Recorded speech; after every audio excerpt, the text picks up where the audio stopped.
माझे माहेर वाघदरा. अण्णाभाऊ साठे लिखित. दिवस मावतीकडे झुकत होता. किरणातील धग मंदावली होती. किरणे हिरव्या घनदाट वनराजीवर वर्षत होती. त्यामुळे झाडांचा हिरवा रंग झगमगत होता. डोळे दिपवत होता.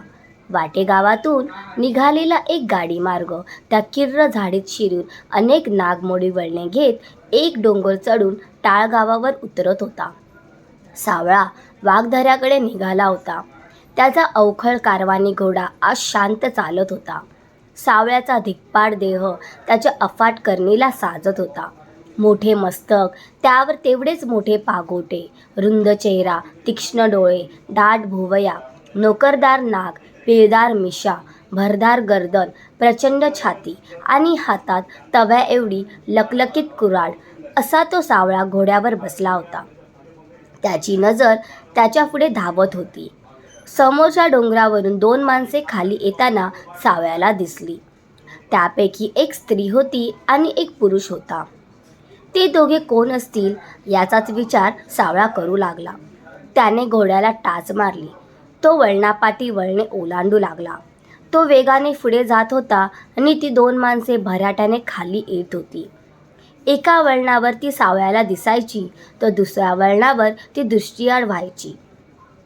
त्या दोन माणसात नि सावळ्यात एकच वळण उरले. आता ती दोन माणसे समोर येणार म्हणून सावळ्याने घोड्याला टाच मारली आणि त्याची निराशा झाली. इतका वेळ दिसणारी ती दोन माणसे आता एकाएकी नाहीशी झाली होती. हे असे कसे झाले? ती दोन माणसे कोठे दडली?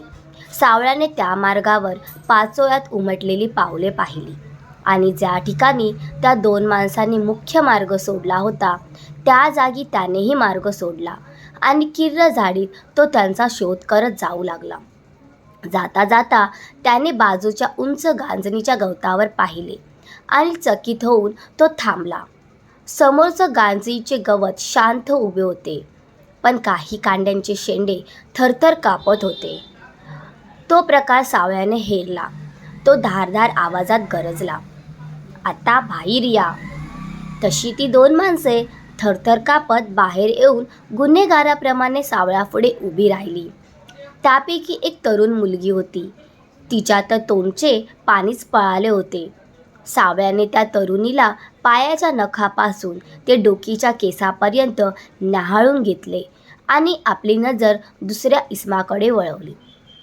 हातातील कुऱ्हाड सरळ धरून सावळा म्हणाला, कोण तू? तुझं नाव काय? मी जयसिंगपूरचा दादा पाटील. ही तुझी कोण? ही माझी लेक काशी.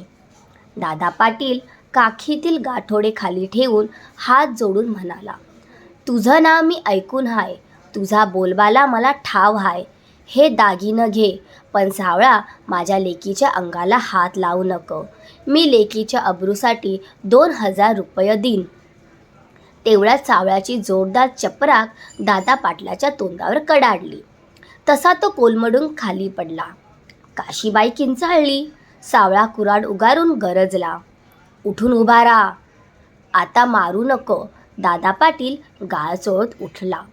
सावळा म्हणाला, मारू नका का? तुला ठारच मारायला पाहिजे. तूच तेवढा अब्रूदार आणि आम्ही अब्रू सोडली या असं तुला कोणी सांगितलं?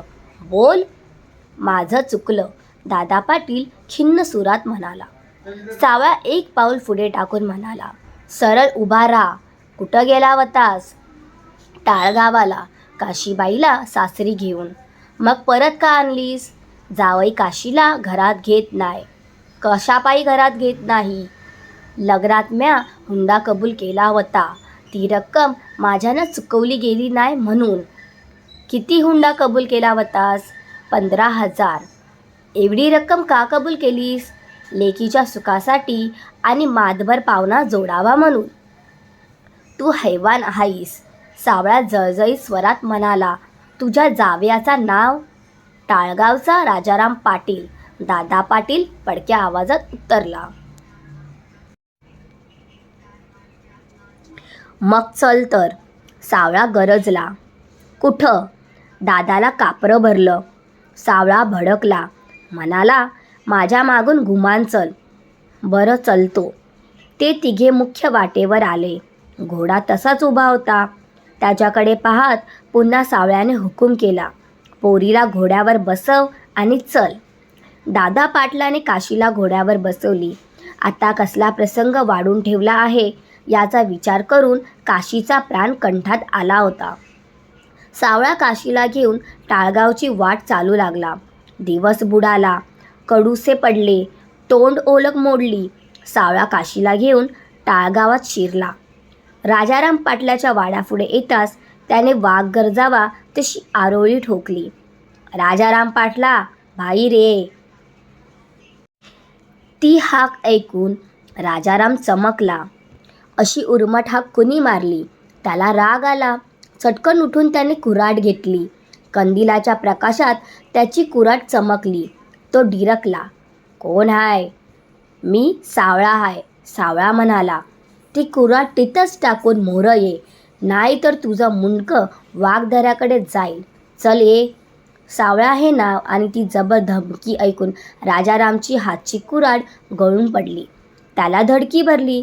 त्याच्या आई बहिणीला कापरे भरले.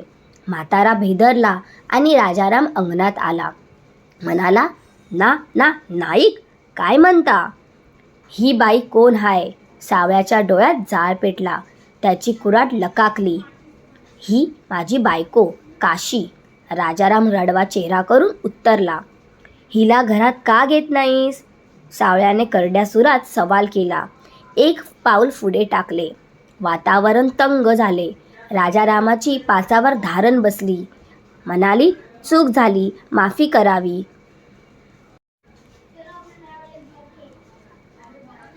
आता मी काशीला दुःख देणार नाही. त्याने पटकन दादा पाटलाचे पाय धरले. त्याची आई आणि बहीण यांनी काशीला घरात नेली. मग सावळा शांत झाला. म्हणाला, ही काशी माझी लेक आहे. हिला दुःख देऊ नको, नाहीतर मी तुझं डोसकंच मारीन. तुझ्या घरादारावर दुःखाचा डोंगर रचीन. अरे, 15,000 हुंडा दिला नाही म्हणून बायकोला बाहेर घालवतोस? हुंडा घेणं बरं नाही. नाही नाही, आता अशी आगळीक भरणार नाही. राजारामाने हात जोडले. सावळा मागे सरकला. ताडकन उठून घोड्यावर बसला आणि वाऱ्याच्या वेगाने वाघदऱ्याकडे गेला. काशीचे नांदणे लागल्यामुळे त्या खोऱ्यात एक नवे पर्व सुरू झाले होते. गावोगावच्या लेकींचे बाप सावळ्याला भेटत होते आणि जावयाच्या कुकर्माचा पाडा वाचत होते. मग सावळा त्या गावाला जाऊन त्या जावयाची रग जिरवत होता. कित्येक मुलींचे संसार हुंड्यापायी नासले होते. ते सावळ्यामुळे सोन्याचे झाले. अनेक लेकी सावळ्याला दुवा देत होत्या. काशी तर सावळ्याच्या उपकाराने दिपली होती. ती मनात म्हणत होती, सावळ्याला उदंड आयुष्य लाभू दे, त्याला अपार बळ मिळू दे, त्याच्या तलवारीला धार येऊ दे आणि त्याच्या सुखाची मला खबर रोज कळू दे. माझे माहेर जयसिंगपुरात नसून ते वाघदऱ्यात आहे. धन्यवाद. पुढील अशाच गोष्टी ऐकण्यासाठी माझ्या चॅनलला सबस्क्राईब करा आणि शेअर करा.